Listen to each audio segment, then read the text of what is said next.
Avoir une console nouvelle génération, c'est cool, mais bénéficier du meilleur rendu visuel possible avec cette console, avouez que c'est quand même mieux. Ah oui, parce que, croyez-le ou non, simplement brancher sa console à la télé ne veut pas forcément dire qu'on va obtenir le meilleur rendu. Que vous soyez joueur expérimenté ou que vous veniez tout juste d'acquérir votre console, bah déjà bienvenue, et voici donc nos meilleures astuces pour vous permettre de tirer le meilleur parti de votre console Xbox Series X ou S. On commence avec les premiers conseils que vous pouvez appliquer avant même de lancer votre console. Parce que tout ne vient pas uniquement de votre Series X ou votre Series S. Et donc, ça va être crucial de s'assurer que ce que vous regardez, votre écran donc, est à la hauteur de ce que vous voulez qu'il affiche. Je ne vais pas rentrer dans les détails de tous les types d'écrans au cas par cas, mais globalement, on peut scinder les écrans en deux catégories de base. Les télévisions d'un côté et les moniteurs PC de l'autre. Si vous jouez sur une télé, on va évidemment privilégier une télé 4K si vous avez une Series X. Comme ça vous permettra d'afficher le maximum de pixels sur l'écran, d'avoir une meilleure résolution qui vous permettra d'avoir des jeux plus lisses. Votre télé doit idéalement avoir un taux de rafraîchissement élevé comme 120 Hz et ce quelle que soit la console pour avoir le meilleur rendu possible. Ce taux de rafraîchissement élevé assure une grande fluidité d'image, particulièrement pour les jeux rapides comme les FPS ou les jeux de course. Je vous donne aussi un petit conseil qui fonctionne sur les télés modernes. Vous pouvez activer le mode jeu. Cette fonctionnalité réduit la latence en désactivant certaines options de traitement d'image, ce qui se traduit par une expérience de jeu plus réactive. Si vous optez pour un moniteur PC maintenant, ce type d'écran a l'avantage d'offrir une latence plus faible et un taux de rafraîchissement élevé. Ces moniteurs sont conçus pour offrir des temps de réponse rapides, ce qui est particulièrement utile pour les jeux compétitifs en ligne, pour lesquels chaque milliseconde va compter. Avoir un grand nombre d'images par seconde vous permet également d'être un poil plus réactif et de voir apparaître des éléments une fraction de seconde plus tôt. Alors on est d'accord, pour le commun des mortels comme vous et moi, ça ne change pas grand chose, mais pour certains joueurs pros, ça peut compter. Dans les deux cas, assurez-vous que votre écran dispose d'un port HDMI 2.1, car c'est le seul standard qui permet de profiter pleinement des capacités des consoles et de ne pas être limité, notamment pour l'affichage en 4K à 120 fps. Ça c'est pour l'écran. Maintenant, second conseil, et on se parle toujours pas de console, c'est le câble HDMI. N'oubliez pas de vérifier que votre câble HDMI est bien un câble ultra high speed, car c'est ce genre de câble qui permet de transmettre un signal suffisamment balèze pour afficher autant d'informations sur l'écran, et ce, le plus rapidement possible. Parfois, on a une bonne console et un bon écran, mais un câble HDMI standard, et on ruine donc tout le potentiel de l'écran et de la machine.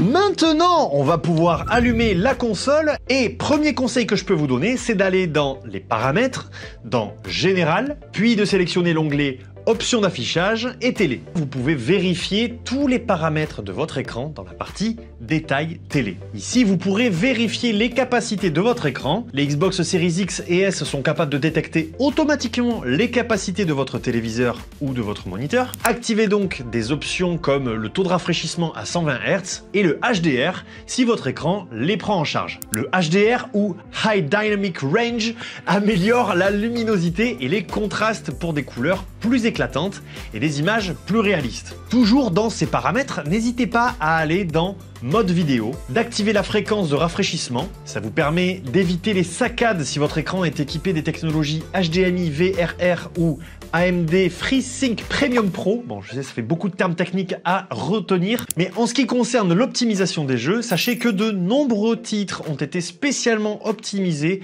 pour tirer le meilleur parti des capacités des Xbox Series X et S. Vous pouvez facilement les identifier dans le store Xbox grâce à la mention optimisé pour Xbox Series X et S, avec ce petit logo sur la vignette là. Et donc ces jeux bénéficient souvent de fonctionnalités avancées comme le ray tracing qui ajoute des effets de lumière et de reflets plus réalistes et globalement des graphismes poussés et optimisés pour les Xbox Series. De plus, même si vous jouez à des jeux plus anciens, ils peuvent avoir reçu des mises à jour pour profiter des nouvelles technologies comme le FPS Boost ou l'auto HDR. C'est le cas par exemple pour Skyrim. Le FPS Boost augmente le nombre d'images par seconde pour une fluidité accrue, tandis que l'auto HDR ajoute une amélioration visuelle au jeu qui n'avait pas cette fonctionnalité à l'origine. Par défaut, ces options sont activées, mais si vous préférez jouer avec les paramètres d'origine du jeu, vous pouvez toujours les désactiver dans les paramètres du jeu, dans la section compatibilité. Mais l'expérience de jeu ne se limite pas qu'au visuel. Le son joue un rôle essentiel dans l'immersion. Les Xbox Series X et S sont compatibles avec plusieurs technologies audio avancées comme Windows Sonic,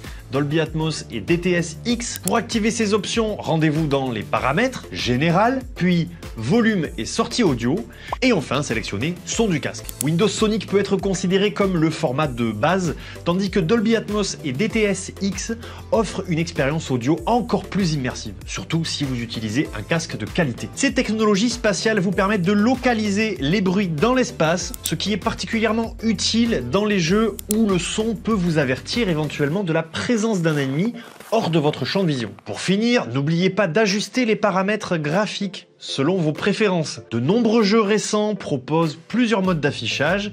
Si vous voulez privilégier la fluidité, optez pour le mode 120 fps. Ce mode réduit la résolution, mais par contre offre une expérience de jeu très réactive. Idéal donc si vous jouez à des jeux en multi comme Call of Duty ou Fortnite. En revanche, si vous préférez profiter de graphismes plus détaillés, choisissez le mode qualité qui affiche généralement le jeu en 4K à 30 fps. Parfait donc pour une expérience en solo dans des jeux narratifs. Et enfin, vous pouvez prendre l'entre-deux appelé performance qui fait en sorte de faire tourner le jeu à 60 fps mais en résolution dynamique. Généralement, vous pouvez basculer entre ces modes dans le menu des paramètres du jeu sous l'onglet graphisme. Voilà, normalement, en suivant ces quelques conseils, vous allez pouvoir profiter pleinement des capacités de votre Xbox Series X ou Series S. Et vous allez transformer chaque session de jeu en une expérience visuelle et auditive qui sera adaptée à votre façon de jouer. Comme on l'a vu, on joue pas de la même manière à un jeu en solo narratif que à un jeu en multi. Donc, si ces quelques conseils vous ont été utiles, n'hésitez pas à liker, partager cette vidéo éventuellement avec des gens qui en auraient besoin. Quant à moi, je vous dis à très vite dans une prochaine vidéo. Prenez soin de vous, prenez soin de votre PC et prenez soin de votre console Xbox. Ciao!